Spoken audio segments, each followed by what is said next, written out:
at askance by people like Pothinus, who thought that this was just a silly gesture by a silly girl.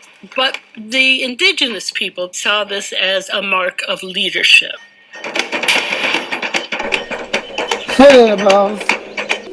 Cleopatra learned the Egyptian language. She practiced the Egyptian religion. She spoke like 9 or 10 languages. She spoke 8 languages or something like that. Yeah. She wants to be remembered as Egyptian. We don't know her exact racial heritage. We don't know who Cleopatra's mother was. There's been a lot of research to prove that her mother was Egyptian, but we can't know for sure. It's also uncertain who Cleopatra's grandmother was. Cleopatra's father was given a nickname which was illegitimate, so people recognise that his mother had probably been somebody who was at the royal court. It's possible that she was an Egyptian. Ancient Egyptians would have had a variety of different complexions, as we find in other African cultures today. Skin color ranged from black to pale brown, much like the people of South Sudan to modern-day Egypt. Given that Cleopatra represents herself as an Egyptian, it seems very strange that we insist on depicting her as a wholly European. If you look at her depictions, she looks different depending on who it is that's depicting her. So her representations change, her perceptions change. So she's almost like this. I don't know what they're doing. I don't know what the point of this was. I really don't. And I don't get it. What did you think was gonna happen? Chameleon. The appeal of Cleopatra is that we imagine her, that everyone can imagine her in their own way. I imagine her to have curly hair like me and a similar skin colour.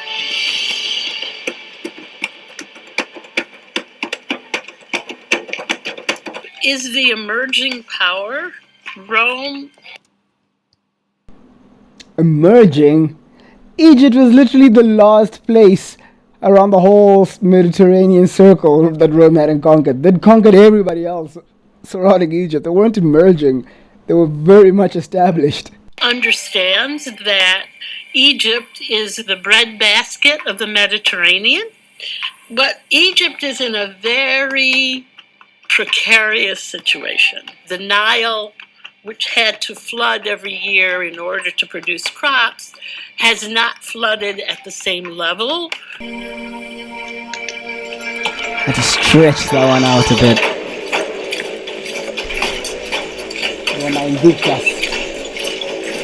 So there's a civil war going on in Rome.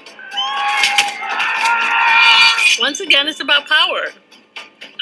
It's two men. Julius Caesar, representing... Who else would it be? Huh? Was it Calpurnia, Caesar's wife? Who else is going to be fighting the wars? Me. You could tell Jada wrote this script. The back of Will Smith's large ass fucking the back of his head. Shut up, Will. You want me to call August again? Huh? Men. The people. Once again, it's about power. It's two men. Julius Caesar, representing the people. The people? Bitch, he did more for the people than you. What the hell did you do for the people? What the hell you who's like... I don't take kindly to motherfuckers who talk shit about Caesar, yo. That nigga was a real OG. It's the Senate. The Senate is the problem. The Senate is always the goddamn problem. Don't blame the tyrant. The tyrant is there because the Senate was so inadequate and so corrupt that people turned to a tyrant. It's not really hard to fathom, is it? And Pompey the Great, representing the optimates or upper class. Cleopatra's father, Ptolemy XII, had borrowed heavily, mainly from Pompey. Egypt's relationship to Rome is basically that of a poor cousin. This is a very tricky time. What? Who is the poor cousin? This woman is clueless.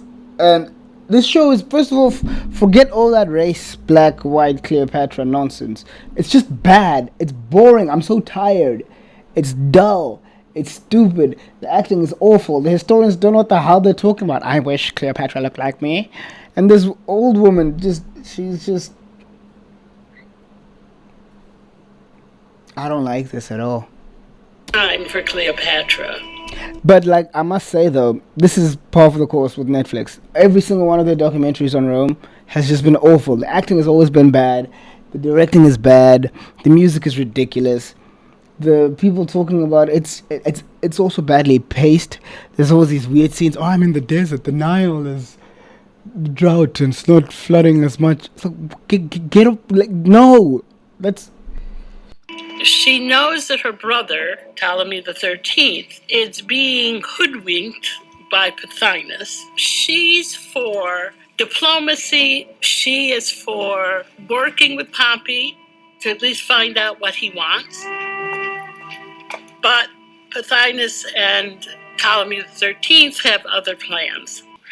It would be unwise to send good Egyptian soldiers into a bad Roman war. Father worked hard to ensure that Egypt became the hand that feeds Rome, not just a mere colony. This prudent calculation you're making... Feeding Rome has left Egyptians with nothing to eat. Which brings us to the matter of the... I actually like this part. I really like this part. Because, like, the biggest I hate these possibilities from Roman history. Like, obviously Pompey's gonna get killed by Ptolemy as soon as he sets foot on Alexandria.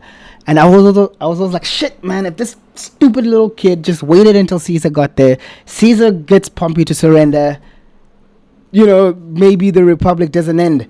Maybe, you could ease it through because Caesar might not be assassinated at the same time. He could have instilled some actual proper reforms, ruled for maybe 10 or 15 years before he died, and then Octavian or whoever. Like, it would have been a much neater version of the Republic. But no, freaking Ptolemy the moron had to murder Caesar. So it's not to murder Pompey. So it's nice to see the calculus behind it, where he's like, dude, Pompey's losing. Like, I don't care. He's coming. I'm not gonna help him. He's coming here. I'm gonna kill him. I'm gonna give him to Caesar. And of course, Caesar hated that. It would be dangerous to get mixed up in Roman politics. Danger is my middle name. We are already mixed up in Rome's politics, Pothinus. Yeah, no shit.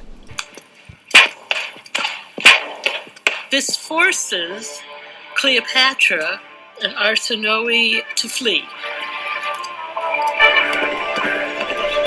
Pretty bleak to know that Cleopatra demanded that Arsinoe gets killed. I think it was Mark Antony that killed her. She's beautiful. Arsinoe, that is. This forces Cleopatra and Arsinoe to flee. She looks like Miss Sunday from Game of Thrones. Like a slightly darker version. It's like a chocolate molting. Oh no. Okay, sorry. She knows she has the support of the people living in Memphis and in Thebes. All of these people were loyal to her father. And she flees first to Upper Egypt.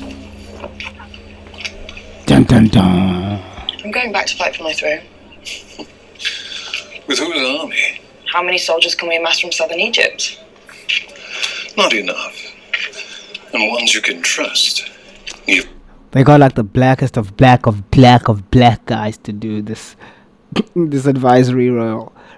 I must say, he's probably the best actor of all on screen, because the others are pretty bad. But yeah, let's see where this goes. Still, like, I'm struggling to find like a predominant white face. I can see the people are pissed at this show. It's hilarious. I just think it's boring and dull, and it's made by Jada, so that doesn't help. Even less. Achilles will be commanding your brother's army. You'll need men who will not cower to his past glories. I didn't think Pothinus would move that quickly. You underestimated him. But it's hard to see a viper in the tall grass, unless you're a bird. I'll go east, to Syria. My father still has friends there. Friends that know you to be his true heir.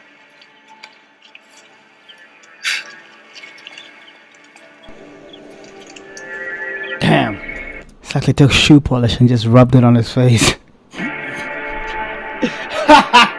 Cleopatra is raised in Alexandria.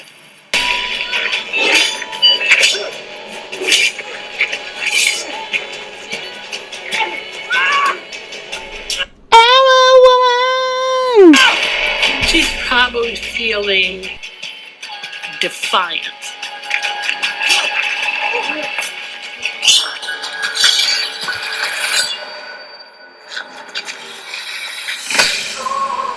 Like, dude, you're a fucking queen and I'm training you. I'm not gonna kill you, alright? I'm just trying to make you a better fighter. Alright? So stop with the cocky look in your fucking eyes like, I got you, I got you. It's like, yeah, I mean, like, I could have easily killed you. Ever since Cleopatra is forced to flee Egypt, we can imagine her scheming about how to get back on the throne. And she is given the perfect opportunity. In the Roman Civil War, there's been a major battle at Pharsalus in Greece. Julius Caesar has defeated Pompey, his former son-in-law. Pompey flees to Egypt to ask for help. And Julius Caesar follows not long after. So Cleopatra returns to Egypt. If we target these northern defences, do we leave ourselves vulnerable at our eastern points? What if we station regiments here and here? Okay. That idiot Pompey is headed to Ptolemy's war camp. If Caesar follows, he'll be sure to bring Rome's civil war straight to our shores. That would be political suicide. Well, what if he wants to avenge our earlier support of Pompey?